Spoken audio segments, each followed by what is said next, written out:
Hello friends. तो चलिए अब हम लोग पढ़ने वाले हैं file handling in C plus plus. तो सी प्लस प्लस में किस तरह से फाइल को हैंडल करते हैं। तो यार मैं स्टार्ट करने से पहले ही बता दूं कि हम लोग इस पर ना पूरा पूरा एक प्रोजेक्ट बनाने वाले हैं, जिसमें आप देखेंगे कि मैं फाइल हैंडलिंग का कॉन्सेप्ट यूज करूंगा और वो अच्छा प्रोजेक्ट मैं आपको एक बिगिनर लेवल पर बना के दूंगा। लेकिन उससे पहले आपको फाइल हैंडलिंग का बेसिक तो आना चाहिए। ओके, तो हम लोग कुछ चीज़ें सीखेंगे, उसके उसके बाद हम लोग प्रोजेक्ट को स्टार्ट करेंगे, राइट। तो मैं पूरी चीज़ें एक्सप्लेन नहीं करने वाला हूँ, जो कुछ नेसेसरी चीज़ें हैं, थोड़ा सा बेसिक कॉन्सेप्ट उसको बताने वाला हूँ। और उसके बाद हम लोग प्रोजेक्ट बनाना स्टार्ट करेंगे और उसी के साथ में फाइल हैंडलिंग को सीखेंगे। ठीक है, तो चलिए हम लोग समझते हैं। तो पहले देखिए, जब भी हम लोग प्रोग्राम बनाते थे, अगर हम लोगों को कोई भी इंफॉर्मेशन को स्टोर करना होता था तो हम लोग वहाँ पर क्या करते थे, वेरिएबल्स बनाते थे और उन वेरिएबल्स में अपने इंफॉर्मेशन को रखा करते थे।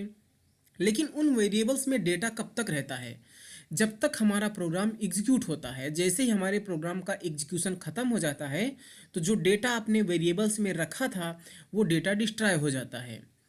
तो अगर हम लोग जब प्रोजेक्ट बनाते हैं तो उसमें यार जो हमारा प्रीवियस इंफॉर्मेशन होता है उसको हम कहीं ना कहीं स्टोर करना चाहते हैं।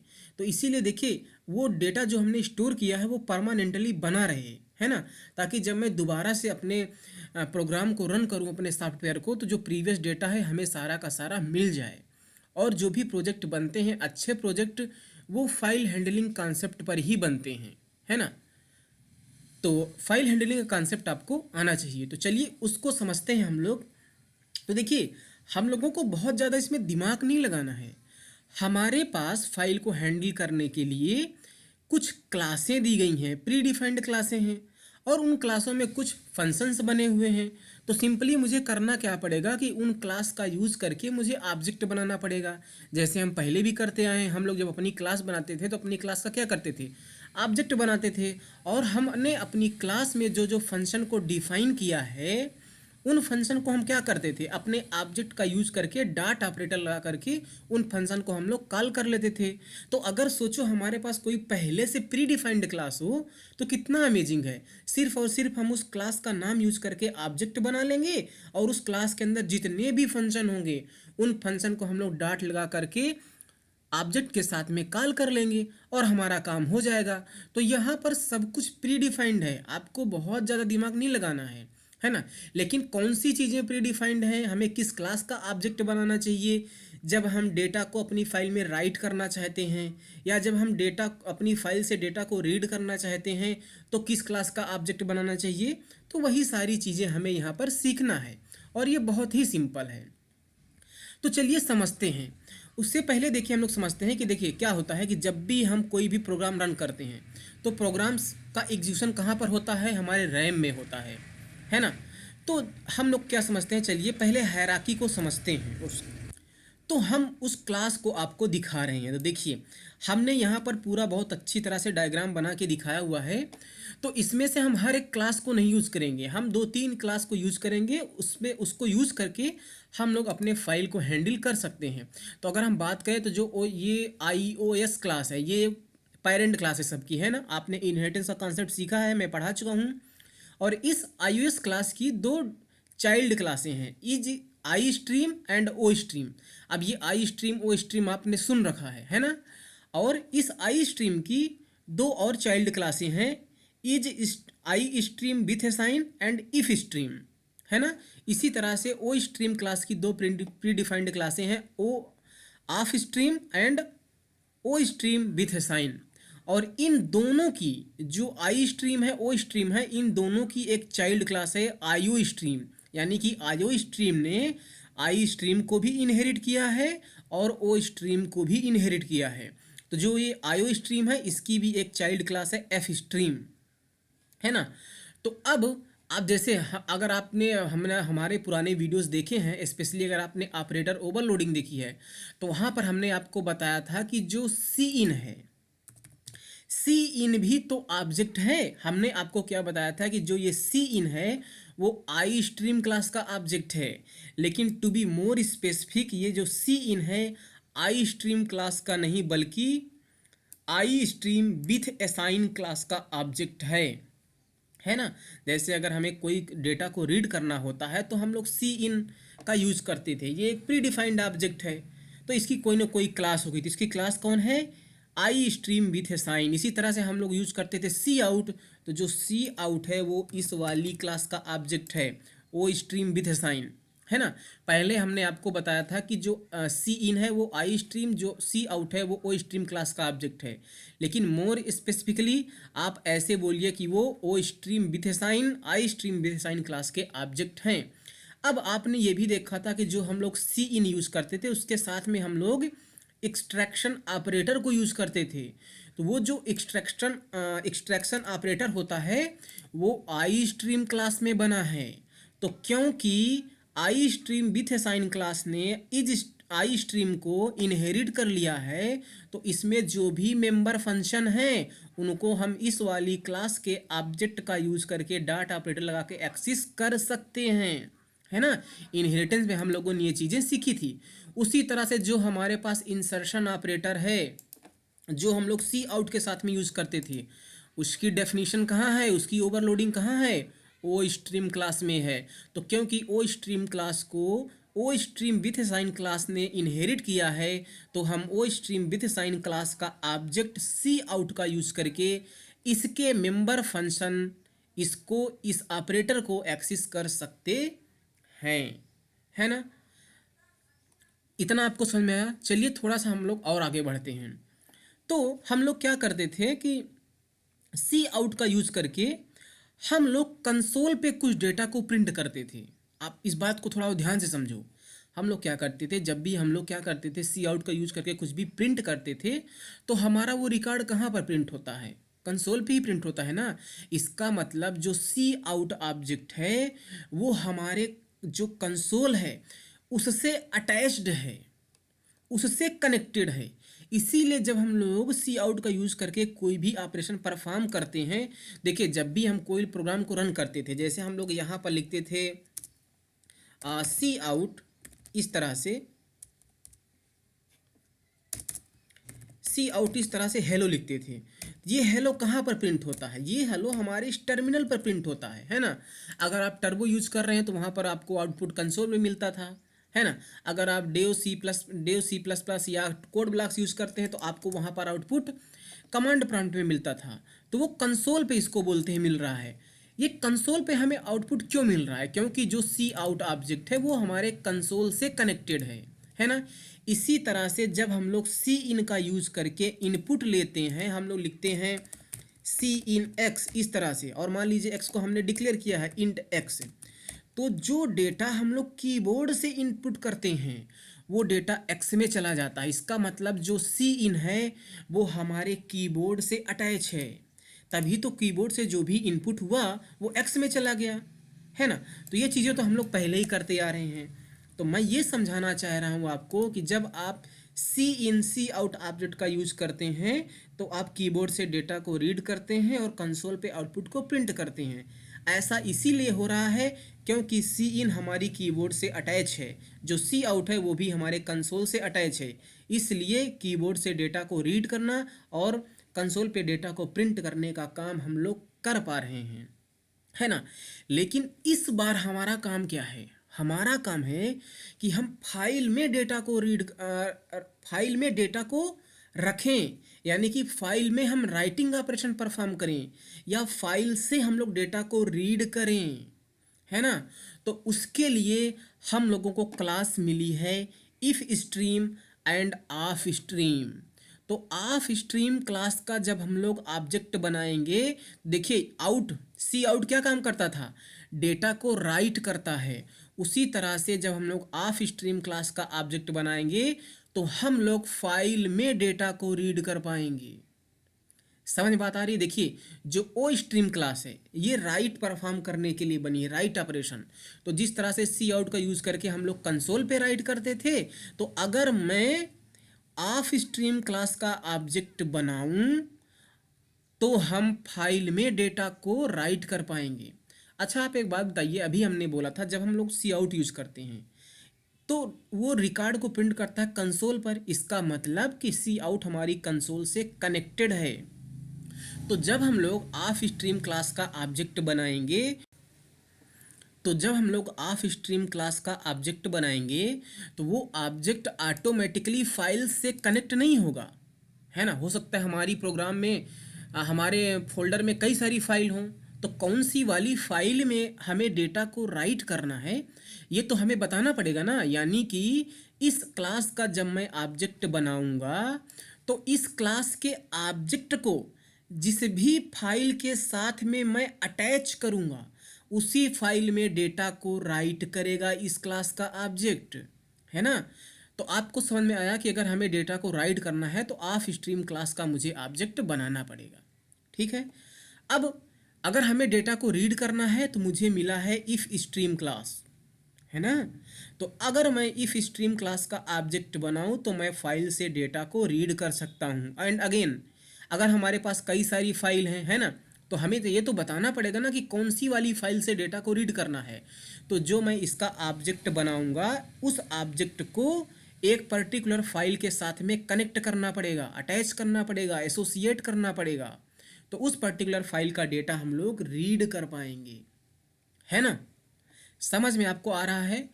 तो आपको जब रीड करना है तो इफ स्ट्रीम क्लास का ऑब्जेक्ट बनाएंगे, जब आपको राइट करना है तो ऑफ स्ट्रीम क्लास का ऑब्जेक्ट बनाएंगे।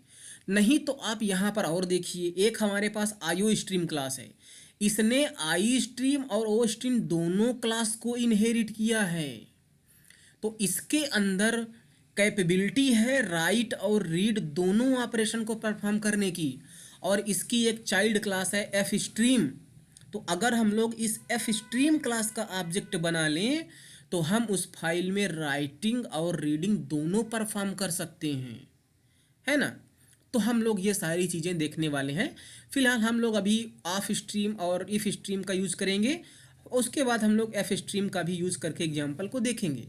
तो यहाँ पर आपको क्या समझेगा, अगर हमें डेटा को राइट करना है तो ऑफ स्ट्रीम क्लास का ऑब्जेक्ट बनाएंगे, डेटा को रीड करना है तो इफ स्ट्रीम क्लास का ऑब्जेक्ट बनाएंगे। लेकिन रीड या राइट करने से पहले उन ऑब्जेक्ट को किसी एक पर्टिकुलर फाइल के साथ में मुझे एसोसिएट करना पड़ेगा, तभी उसी पर्टिकुलर फाइल में रीडिंग या राइटिंग परफॉर्म हो पाएगी।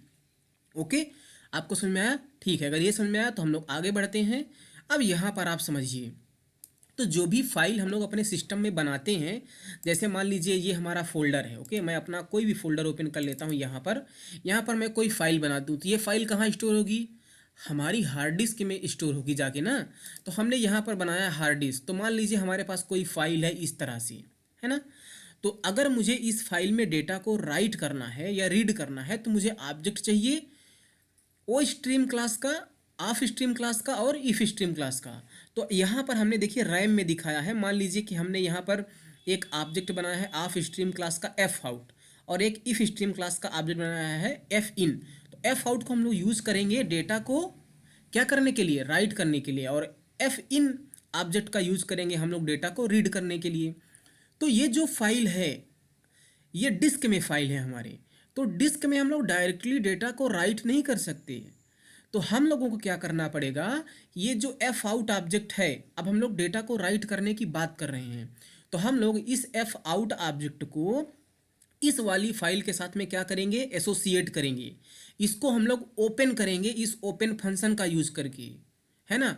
तो जब हम इस फाइल को ओपन करेंगे तो ये फाइल कहाँ पर ओपन हो जाएगी, आप ये समझिए कि इसकी एक कॉपी जो है, इस फाइल की जो एक कॉपी है वो यहाँ पर इस तरह से रैम में आ जाएगी।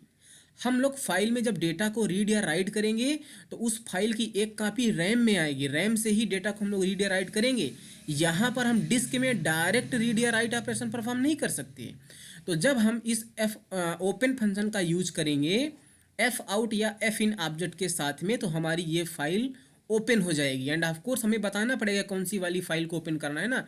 हो सकता है कि हमने कई सारी मल्टीपल फाइल बनाई हो, हमने अभी एक ही फाइल दिखाई है, तो क्या होगा कि ये फाइल ओपन होके हमारे इस रैम में आ जाएगी।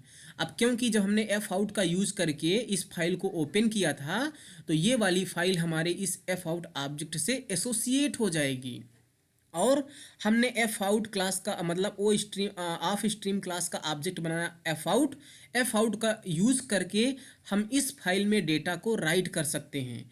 तो उसे हम बोलते हैं आउटपुट स्ट्रीम। जब हम डेटा को राइट कर रहे हैं तो बोलते हैं आउटपुट स्ट्रीम।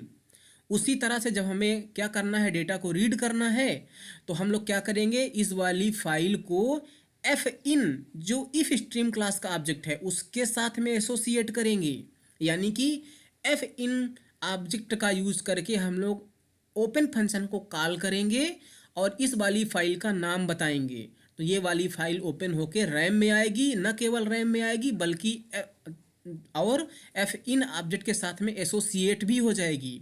तो फिर जब एसोसिएट हो गई तो हम लोग एफ इन ऑब्जेक्ट का यूज करके डेटा को इस फाइल से रीड कर सकते हैं, उसे बोलते हैं इनपुट स्ट्रीम, है ना। और जो हमने चेंजेस किया, रीडिंग या राइट किया, तो वो चेंजेस अभी यहाँ पर जो रैम में कॉपी है इस वाली फाइल की उसमें हुआ है। फाइनली मुझे क्या करना पड़ेगा, ये जो फाइल हमने ओपन की है ओपन फंक्शन का यूज करके मुझे इस फाइल को क्लोज करना पड़ेगा, इस तरह से क्लोज फंक्शन का यूज करके। और जब मैं फाइल को क्लोज करूँगा तो जो भी हमने चेंजेज यहाँ पर बनाया है वो सारे चेंजेज इस डिस्क जो कि हमारी ओरिजिनल फाइल है उसमें हो जाएगा, है ना। तो ये सारा काम हम लोगों को करना है। ओके, आई होप कि आपको ये थियरी पार्ट समझ में आया हो। तो आप इसका स्क्रीनशॉट ले लीजिए, ये जो हायरार्की यहाँ पर है और ये वाला डायग्राम जो है ना। तो अगर आपको इतना समझ में आ गया है तो चलिए एक सिंपल सा हम लोग प्रोग्राम देख लेते हैं। ओके, तो यार मैं यहाँ पर क्या कर रहा हूँ, हमने यहाँ पर हेडर फाइल इंक्लूड किया है, तो ये दो हेडर फाइल आपको पता है। और जब भी आप फाइल से रिलेटेड काम करना चाहते हैं तो एफ स्ट्रीम को आपको इंक्लूड करना पड़ेगा। तो ये इंक्लूड करना ना भूलें। उसके बाद हमने यूजुअल सारी चीज़ें सेम लिखी हैं। अब देखिए हमारा काम क्या है कि हम पहले राइट ऑपरेशन को परफॉर्म करते हैं। तो अगर मुझे राइट ऑपरेशन को परफॉर्म करना है तो अभी अभी हमने सीखा कि हमें ऑफ स्ट्रीम क्लास का ऑब्जेक्ट बनाना पड़ेगा। और अगर मुझे ऑफ स्ट्रीम क्लास का ऑब्जेक्ट बनाना है तो हम लोग क्लास का नाम लिखेंगे st, देखिए यहाँ पर सजेस्ट कर रहा है ऑफ स्ट्रीम, और उसका हम लोग नाम बना लेते हैं एफ आउट नाम से। ओके, अब हमने ऑब्जेक्ट को बना लिया। अब ऑब्जेक्ट को बना लिया है तो मुझे क्या करना है, फाइल को ओपन करना है। एक फाइल को ओपन करना है जो अभी हमारे डिस्क में है, उसको ओपन करना है। और ओपन के साथ साथ हमें इस एफ आउट ऑब्जेक्ट के साथ में एसोसिएट भी करना है। तो ओपन करने के लिए हमने देखिए सीखा था क्या है, ओपन फंक्शन है। तो सिंपली हम इसका यूज कर लेंगे। तो हम लोग क्या लिखेंगे, क्लास का नाम, अब वो मेंबर फंक्शन है तो उसको किस तरह से कॉल करेंगे, डॉट ऑपरेटर लगा के। देखिए जैसे हमने ओपन लिखा, आपको ओपन सजेस्ट हो रहा है ऊपर यहाँ पर, है ना। ओपन कर दिया और इस ओपन फंक्शन में मुझे बताना पड़ता है उस फाइल का नाम जिस फाइल को हम लोग ओपन करना चाहते हैं। तो इसके अंदर डबल कोट्स में हम लोग हमेशा फाइल का नाम लिखेंगे, तो वो फाइल ओपन भी होगी। और साथ ही साथ क्योंकि हमने एफ आउट ऑब्जेक्ट का यूज करके उस फाइल को ओपन किया तो वो फाइल हमारे एफ आउट ऑब्जेक्ट से एसोसिएट भी हो जाएगी। तो अभी तो हमारे पास कोई फाइल है नहीं, चलिए मैं एक काम कर लेता हूँ। मैं, अब ध्यान रखना, ये प्रोग्राम आपने जहाँ बनाया है फाइल हैंडलिंग टेस्ट नाम से, उसी फोल्डर में आपको फाइल बनानी है ना। जो हमने फाइल हैंडलिंग बनाया है टेस्ट नाम से, ये तो हो गया फ्रेंड, ये देखिए फाइल हैंडलिंग टेस्ट यहीं पर हमने बनाया है। तो उस फाइल को हम लोग यहाँ पर एक txt फाइल जनरेट कर सकते हैं, अदरवाइज हम लोग को जनरेट करने की जरूरत नहीं है। वो पहली बार ना ऑटोमेटिक खुद बन जाएगी। तो हम लोग सिंपली यहाँ पर फाइल का नाम लिख देते हैं। तो अगर फाइल नहीं भी बनी होगी तो फाइल क्रिएट हो जाएगी, है ना। अब थोड़ा उसके बारे में हम और डिटेल आगे बाद में चर्चा करेंगे। अभी यहाँ पर आप समझिए, मैं यहाँ पर फाइल का नाम रखता हूँ AA, लेट से टेस्ट फाइल मैं लिखता हूँ AA टेस्ट फाइल, और इसका इंस्टेंट मैं .txt कर देता हूँ। तो अभी इस नाम से फाइल नहीं बनी है ना। तो अब क्या होगा कि ये फाइल बनेगी और साथ ही साथ फाइल ओपन होगी। ओपन होने के साथ साथ हमारे इस एफ आउट ऑब्जेक्ट से एसोसिएट भी हो जाएगी। अब जब हमारी ये फाइल, हमारा ये ऑब्जेक्ट इस फाइल से एसोसिएट हो गया तो हमें राइट करना है। राइट कैसे करेंगे, हाँ, आप सी आउट ऑब्जेक्ट का यूज करके राइटिंग कैसे करते थे, उसके साथ में ये वाला इंसर्शन ऑपरेटर को कॉल करते थे, है ना। आप क्या लिखते थे, सी आउट इंसर्शन ऑपरेटर, और क्या लिखते थे, हेलो। तो जो भी आपने यहाँ पर लिखा ये हेलो कहाँ प्रिंट होगा, कंसोल पे। क्यों? क्योंकि जो हमारा ये ऑब्जेक्ट है कंसोल से एसोसिएटेड है। तो अगर मुझे कुछ लिखना है एफ आउट का यूज करके, अगर मैं लिखूंगा एफ आउट डबल कॉलन, इसमें मैं लिख देता हूँ लेट्स से टेस्टिंग, टेस्टिंग लिख देता हूँ, तो ये टेस्टिंग कहाँ लिखा जाएगा, ये टेस्टिंग हमारी इस फाइल में लिखा जाएगा। क्यों? क्योंकि ये एफ आउट जो है हमारी फाइल से एसोसिएटेड है, हमारे कंसोल से थोड़ी ना एसोसिएटेड है कि हमें कंसोल पे आउटपुट मिलेगा। हाँ, अगर मैं यहाँ पर सी आउट लिखूँ टेस्टिंग टू, तो ये जो टेस्टिंग टू है ये कंसोल पे प्रिंट होगा, क्योंकि सी आउट कंसोल से एसोसिएटेड है ना। तो मैं इसको हटा दे रहा हूँ। तो हमारा एफ आउट अगर हमारी फाइल से एसोसिएटेड है तो हमारी फाइल में डेटा क्या होगा, राइट हो जाएगा। राइट होने के बाद ये डेटा जो राइट हुआ ना, ये इस कॉपी वाली फाइल में हुआ है, इसको मुझे क्लोज करना पड़ेगा, तब हमारी ओरिजिनल फाइल में चेंजेस होगा। जो फाइल बनेगी वो डिस्क में होगी, है ना। जब हमने ओपन किया तो वो रैम में आएगी उसकी कॉपी, यहाँ पर जो भी हमने राइट किया उसको मुझे फिर फाइल को क्लोज करना पड़ेगा। जब हम फाइल को क्लोज करेंगे तो ये ऑपरेशन यहाँ पर जाएगा, है ना। तो मुझे क्लोज करना पड़ेगा। क्लोज कैसे करेंगे, एफ आउट का यूज करके। क्यों? क्योंकि एफ आउट ही तो वो ऑब्जेक्ट है जो हमारी फाइल से एसोसिएटेड है। और मैं लिखूंगा, देखिए यहाँ पर क्लोज सजेस्ट हो रहा है, हमने क्लोज कर दिया, है ना। तो यहाँ पर हमने क्या किया, राइटिंग परफॉर्म किया, लेकिन इस लाइन के चलने पर हमारी फाइल बन जाएगी। तो मैं क्या कर रहा हूँ, मैं यहाँ पर गेट सी एच लगा दे रहा हूँ। देखिए तो गेट सी एच का क्या काम होता है, एक कैरेक्टर को इनपुट कराना। तो जब तक मैं कोई की प्रेस नहीं करूँगा हमारा प्रोग्राम यहाँ पर क्या होगा, रुका रहेगा। रुका होने के बाद ये चल जाएगा तो हमारी फाइल बन जाएगी, हमारा प्रोग्राम रुका रहेगा। जब मैं कोई की प्रेस करूँगा तो तब ये चलेगा, तो राइटिंग परफॉर्म होगी, है ना। राइटिंग परफॉर्म होने के बाद भी मैं एक गेट सी एच और लगा रहा हूँ, है ना। आपको समझ में आएगा। चलिए मैं एक काम करता हूँ, इस प्रोग्राम को रन करता हूँ। रन करने से पहले इसको मैं छोटा कर लेता हूँ, ओके। और मैं यहाँ पर आपको ये भी साथ ही साथ दिखाता हूँ कि ये फाइल बनेगी। हमने फाइल का नाम डबल ए शुरू में इसलिए रख लिया है ताकि हमारी फाइल ऊपर ही बन जाए, क्योंकि ये फाइल आप देख लो अल्फ़ाबेटिकल आर्डर में अरेंज हैं। तो डबल ए हमने शुरू में इसीलिए लिखा है ताकि हमारी फाइल इस .bs कोड फोल्डर के नीचे बने, है ना। तो चलिए मैं प्रोग्राम को यहाँ से करता हूँ रन। मैं थोड़ा सा यहाँ पर रन का ऑप्शन है, मैं इसको रन को क्लिक कर दिया हमने। ये देखिए हमारा प्रोग्राम रन हो रहा है। अब जैसे ही देखिए हमारा प्रोग्राम रन हुआ, यहाँ पर आप देख सकते हैं ए टेस्ट फाइल बन गई है, लेकिन ये फाइल सिर्फ बनी है अभी। अभी हमारा प्रोग्राम रुका है इस वाले गेट सी एच की वजह से, जो इस एफ आउट ओपन के नीचे है। और आप इस फाइल का साइज देखो 0 KB, साइज देखो बहुत इंपॉर्टेंट 0 KB। क्यों? क्योंकि अभी डेटा तो राइट ही नहीं हुआ है, अभी अभी फाइल बनी है। ये गेट सी एच चल रहा है, ये वाला गेट सी एच। अब जैसे ही मैं कोई की प्रेस करूंगा तो ये वाला क्या होगा, राइट कर देगा। देखिए मैंने की को प्रेस किया, ओके। जब हमने एक बार की को प्रेस किया था, एक सेकेंड मैं आपको कुछ एक्सप्लेन करना चाहता था। मैं एक काम करता हूँ, मैं इस प्रोग्राम को रन इंड करता हूँ, ओके। और मैं ना इस फाइल को मैं डिलीट करता हूँ, एक बार डिलीट कर दिया। तो जब मैं इस प्रोग्राम को रन करूँगा फिर से, तो हमारी फिर से फाइल बन जाएगी। आप देखना यहाँ पर हमारा प्रोग्राम रन हुआ और फाइल बन गई। अभी हमारा प्रोग्राम यहाँ पर रुका है ना। अब अभी आप क्या करो, एक काम करो, साथ ही साथ फाइल का साइज भी देखो आप। यहाँ पर ये वाला अभी क्या है, 0 है। अभी इस वाले गेट सी एस की वजह से चल रहा है। जैसे ही मैं की प्रेस करूँगा तो हमारा डेटा फाइल में राइट हो जाएगा। मैंने की को प्रेस कर दिया, की को प्रेस किया, डेटा राइट हो गया और ये वाला गेट सी एच चल रहा है। लेकिन अभी भी साइज क्या है, 0 KB। क्यों? क्योंकि ये फाइल कहाँ पर है, ये फाइल हमारे डिस्क में है और ये वाला गेट सी एच चल रहा है। जब ये वाला गेट सी एच चल चुकेगा, क्लोज चलेगा। जब क्लोज चलेगा तब हमारी डिस्क फाइल में जो चेंजेज है होगा। देखिए, है ना, समझ में आ रहा है। अभी जो हमने रिकॉर्ड को राइट तो कर दिया, लेकिन जो रिकॉर्ड को राइट किया अभी यहाँ पर है। अभी यहाँ पर रिकॉर्ड राइट हुआ और हमारा प्रोग्राम रुका है गेट सी एच की वजह से।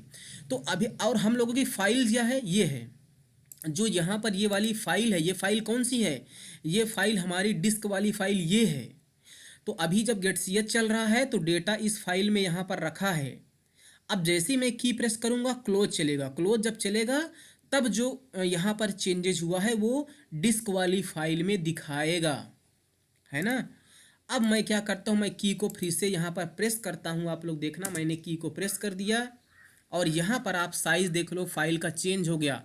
पहले 0 था, अभी 1 KB हो चुका है। ओके, और अभी ये वाला गेट सी एच चल रहा है। अब जैसे ही मैं की को प्रेस करूँगा हमारा प्रोग्राम इंड हो गया। तो यहाँ पर देखो ये फाइल का साइज चेंज हो गया। कब हुआ है ये भी आपको कंफर्म, इस फाइल को ओपन कर लो, यहाँ पर देख लो टेस्टिंग लिखा है ना। तो हमने यार सब कुछ आपको बता दिया अपनी तरफ से। आई होप कि समझ में आया होगा। ये वो छोटा सा प्रोग्राम है। तो जब भी हम एफ आउट का यूज़ करके कोई राइट ऑपरेशन परफॉर्म करेंगे वो हमारी फाइल में जाएगा, क्योंकि एफ आउट हमारी फाइल से एसोसिएटेड है। अपने अगले वीडियो में और कुछ थोड़ी सी चीज़ें देखेंगे, कुछ प्री डिफाइंड फंक्शन के बारे में और जानेंगे, फिर उसके बाद हम लोग प्रोजेक्ट स्टार्ट कर देंगे। So thank you so much, bye bye.